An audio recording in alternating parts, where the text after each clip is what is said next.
ક્રિકેટની દુનિયામાં આજે જે બદલાવ આવી રહ્યો છે તે માત્ર રમતનો વિકાસ નથી પરંતુ એક મોટી આર્થિક ક્રાંતિ છે. એક સમય હતો જ્યારે ક્રિકેટમાં ખેલાડીઓના પરફોર્મન્સ, ટીમની જીત અને ફેન્સનો ઉત્સાહ જ સૌથી મોટી વાત માનવામાં આવતી હતી. પરંતુ હવે ક્રિકેટ મેદાન કરતાં વધુ બહાર રમાઈ રહ્યું છે. બોર્ડરૂમમાં, ઇન્વેસ્ટમેન્ટ ટેબલ પર અને હજારો કરોડોના સોદાઓમાં. આઈપીએલ જેવી લીગોએ ક્રિકેટને એક અલગ જ સ્તરે પહોંચાડી છે. એક ટીમ હવે માત્ર ટીમ નથી રહી પરંતુ એક મોટી બ્રાન્ડ, એક કંપની અને એક બિઝનેસ મોડેલ બની ગઈ છે. અને હવે જે તાજેતરમાં સોદા સામે આવી રહ્યા છે તે બતાવે છે કે ક્રિકેટ હવે માત્ર રમત નથી પરંતુ ગ્લોબલ ઇન્વેસ્ટમેન્ટ માર્કેટ બની ગયું છે. તો શું આ બદલાવ રમત માટે સારો છે કે પછી ક્રિકેટના મૂળ સ્વરૂપને બદલાવી દેશે? આવો વિગતે વાત કરીએ. નમસ્કાર, હું છું કુલદીપ ડોડિયા અને આપ જોઈ રહ્યા છો સ્વમાન.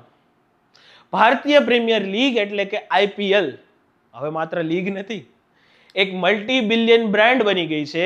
અને આ બ્રાન્ડની વાસ્તવિક કિંમત હવે ટીમોના સોદાઓમાં જોવા મળી રહી છે. તાજેતરમાં આઈપીએલની બે મોટી ટીમોને લઈને એવા સોદા થયા છે કે જેના આંકડા સાંભળીને કોઈ પણ ચોંકી જાય છે. સૌપ્રથમ વાત કરીએ રાજસ્થાન રોયલ્સની.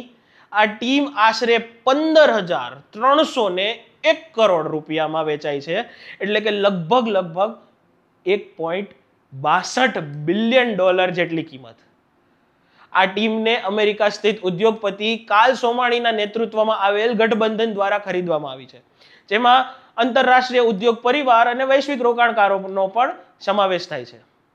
આ ડીલ એ બતાવે છે કે હવે વિદેશી રોકાણકારો ભારતના ક્રિકેટમાં લાંબા ગાળાની મોટી સંભાવના જોઈ રહ્યા છે.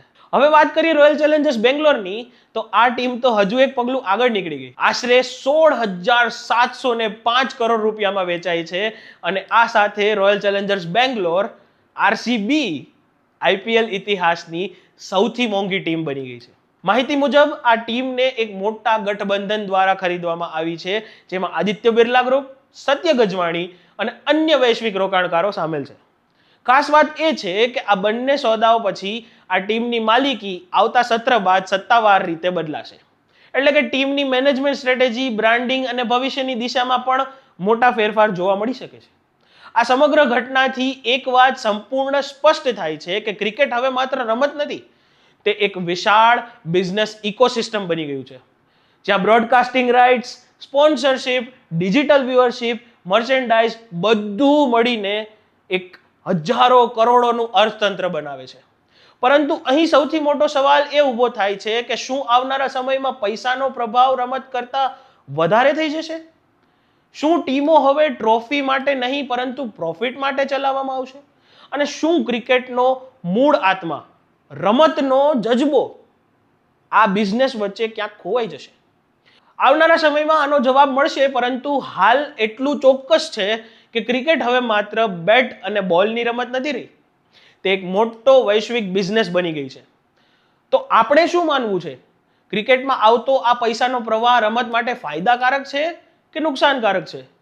કમેન્ટમાં જરૂર જણાવજો. અને આવા જ વધુ રમત જગતના અહેવાલો માટે સોમાનની ચેનલને સબસ્ક્રાઇબ કરવાનું ભૂલતા નહીં. નમસ્કાર.